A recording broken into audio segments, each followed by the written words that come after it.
Nosso evangelho de hoje é Lucas 9, de 18 a 22. Aconteceu que Jesus estava rezando no lugar retirado e os discípulos estavam com ele. Então Jesus perguntou-lhes: Quem diz o povo que eu sou? Eles responderam: Uns dizem que é João Batista, outros que és Elias, mas outros acham que és algum dos antigos profetas que ressuscitou. Mas Jesus perguntou: E vós, quem dizeis que eu sou? Pedro respondeu: O Cristo de Deus. Mas Jesus proibiu-lhes severamente que contassem isso a alguém. E acrescentou: O Filho do Homem deve sofrer muito, ser rejeitado pelos anciãos, pelos sumos sacerdotes e doutores da lei, deve ser morto e ressuscitar no terceiro dia. Palavra da salvação. Antes de tudo, o texto inicia num contexto de oração. E essa como condição de intimidade e conhecimento de Deus e força nos momentos mais decisivos da vida. Lucas faz questão de frisar que essa oração é num lugar retirado, um lugar à parte. Isso se tornou determinante na vida da igreja, que desde o início se encontra aos domingos, todos juntos no templo sagrado para escutar o Senhor e alimentar-se dele. Juntos sacerdotes e o povo ao redor do altar da Eucaristia e da Palavra, todos em oração, louvando, adorando e bendizendo ao Senhor da vida. Que momento belo! Vivemos ali o mistério da morte e ressurreição do Senhor. Pois bem, é justamente colocando a oração no início das grandes questões de Jesus que Lucas inicia o texto deste dia.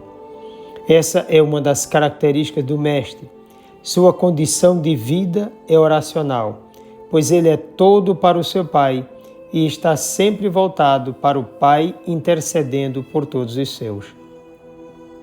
Num contexto oracional, Jesus pergunta-lhes: Quem diz o povo que eu sou? Na visão geral, Jesus está bem na resposta, pois o tratam como um grande profeta na qualidade de João Batista, também a semelhança de Elias, sendo inclusive identificado com eles o outro grande profeta. Em muitos lugares também há muitas respostas inadequadas ou até mesmo injuriosas sobre Jesus. Imaginemos que essa pergunta seja feita nos centros comerciais, nas escolas e universidades, nas ruas e nos ambientes culturais do nosso tempo. Certamente, diante do que observamos, nada agradável ou satisfatório ouviremos sobre o nosso Salvador. Talvez até sejamos surpreendidos, porque também é certo que em muitos desses lugares existem pessoas de vida consagrada e envolvidas com o reino de Deus. O fato é que, no geral, não se tem uma resposta verdadeira sobre quem é Jesus. Quem pode realmente definir Jesus? É possível dar uma resposta precisa sobre ele? Depois de fazer uma pergunta geral, Jesus vai diretamente aos seus discípulos, querendo ouvir deles a partir deles mesmos. E vós, quem dizeis que eu sou? Jesus não quer saber de uma definição científica sobre ele, não quer conceitos sobre sua pessoa. O que lhe interessa é a adesão dos seus discípulos a ele e à sua obra. O conhecimento por si só não diz nada, não eleva ninguém.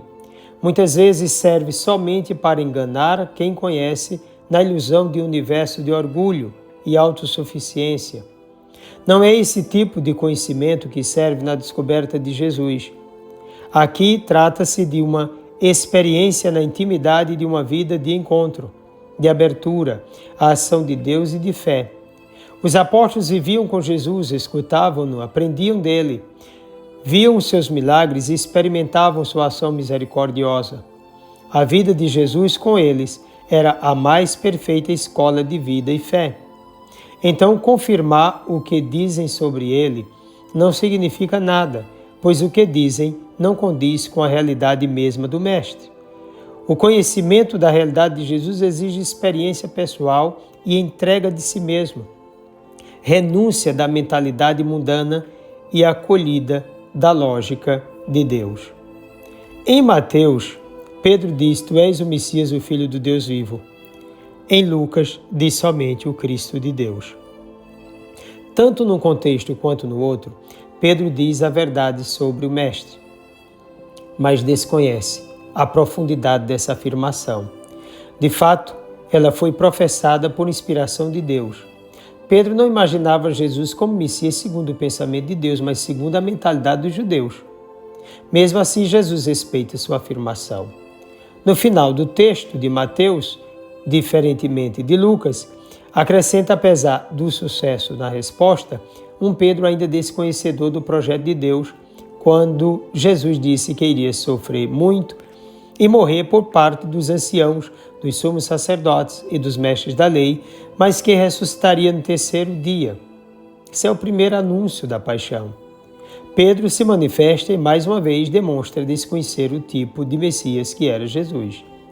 Nas duas colocações de Pedro apresenta-se uma tremenda ignorância sobre a pessoa e missão do Salvador. Por sua vez, Jesus não desiste da missão que deseja realizar através dele. Tu és Pedro, e sobre esta pedra construirei a minha igreja, e o poder do inferno nunca poderá vencê-la. Mateus 16, 18, Lucas 22, 31 a 32, João 21, de 15 a 17. Somente depois da ressurreição, os discípulos vão entender o significado da expressão Cristo de Deus. Contemplando os mistérios da encarnação, da morte e ressurreição de Jesus, mediante a ação do Espírito Santo, os discípulos entenderam que a missão do servo de Jesus foi toda ela oblatividade, entrega de si mesmo, e essa necessariamente deveria ser a missão deles também, e de modo geral de toda a igreja. O corpo segue sua cabeça, é um fato, ao mesmo tempo, na mesma direção e mesma situação. A missão da cabeça e o modo de realizá-la pertence necessariamente ao corpo. A igreja deve ser ela também serva, toda entregue como instrumento legítimo do Senhor para a salvação do mundo, pois quem quiser salvar a sua vida vai perdê-la, e quem perder a sua vida por causa de mim, esse a salvará. Lucas 9, 24. Desça sobre ti a bênção do Deus Todo-Poderoso, Pai, Filho e Espírito Santo. Um forte e carinhoso abraço.